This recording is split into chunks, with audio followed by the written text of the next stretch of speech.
A Roth IRA is a great way to save for retirement, but did you know that there are certain qualified expenses that you can use your Roth IRA for without paying that 10% penalty for withdrawing that money? Well, you can do exactly that if you want to pay for qualified higher education expenses. Yes, you can actually use Roth IRA money to pay for college. Here's what you need to know in this video. Hey guys, it's Justine with the College Investor, Investing and Personal Finance for Millennials, Roth IRAs. If you don't know, they are a type of retirement plan in which you can contribute up to $6,000 of money each year with after-tax dollars into an account. Now that money continues to grow tax-free, and then when you withdraw from that account during retirement, you get to keep that money tax-free. So it's a great way to save for retirement, but also there are ways that you can withdraw from that money early on before retirement without paying a 10% penalty. Now, one thing to note, there are some regulations on withdrawals from Roth IRAs, and that is any withdrawals that you make from your Roth IRA that come from your contributions, you can actually do that without paying a penalty or paying tax. Because you've already made those contributions with after-tax dollars, you don't have to pay taxes on that money again. So you can do that at any time without penalty or tax consequences. Okay, so we talked about the contributions, but what about the earnings? What happens there? So if you withdraw the earnings on that Roth IRA, then you will incur tax consequences or that early withdrawal penalty of 10%, except there are a few exceptions on how to avoid that penalty. Okay, so the exception to the 10% penalty is death of the IRA owner, becoming permanently disabled, a qualified first-time home purchase, higher education expenses, health insurance premiums after being unemployed, unreimbursed medical expenses over a certain percentage of your income, an IRS levy, a qualified reservist distribution, in case of a qualified emergency or disaster, and up to $5,000 for a qualified birth or adoption distribution. So you can make withdrawals on earnings and not incur that 10% penalty if any of those following situations applies to you.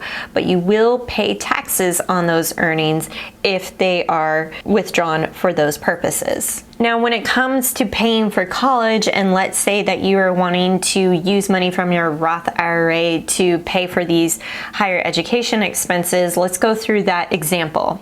Let's say that you've made $25,000 in contributions to your Roth IRA, and it has now grown to $35,000. So you had $10,000 in earnings. You can withdraw the original $25,000 contribution without paying any extra penalty or taxes on that money, since you already contributed that with after-tax dollars. Now, you will incur taxes and pay taxes on the $10,000 in earnings that you made out of that account. So if you're considering this as an option to pay for college, remember that any distributions that you might take from a Roth IRA will impact your FAFSA. The FAFSA is the free application for student aid, and this application really dictates how much qualifying student loans your student or the person going to college is offered.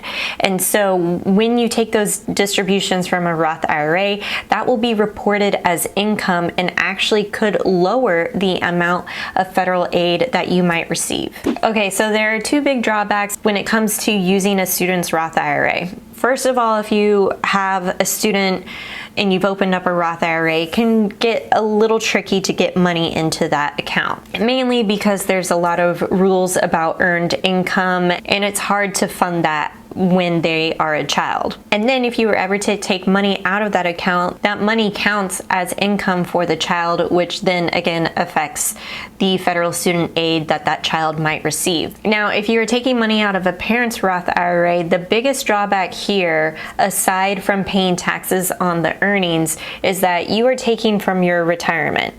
And there's no takebacks, especially when we're talking about if you're taking out this money during your midlife years or you're getting closer to that retirement age. When you take money out of that account, you're therefore taking away any potential earnings that that money could have earned by sitting in that account for, a couple more years. And so I think that's the biggest drawback, and why you wouldn't want to use this would be like a last resort of using funds to help pay for college. There is no federal aid for retirement. There's federal aid for college, and so you may be better off using something like a 529 plan or a Coverdell savings account to help pay for college, and not depriving your student of those choices that are available to them without taking away from your retirement. Federal student loans is something that we all want to avoid, and also we want to make sure that we avoid taking away from our future selves from living a very full retirement and really building up that wealth through an investment account like a Roth IRA. Now, if you want more tips on how to save for college effectively and more tips about federal student aid, be sure to check out all of our free resources at thecollegeinvestor.com.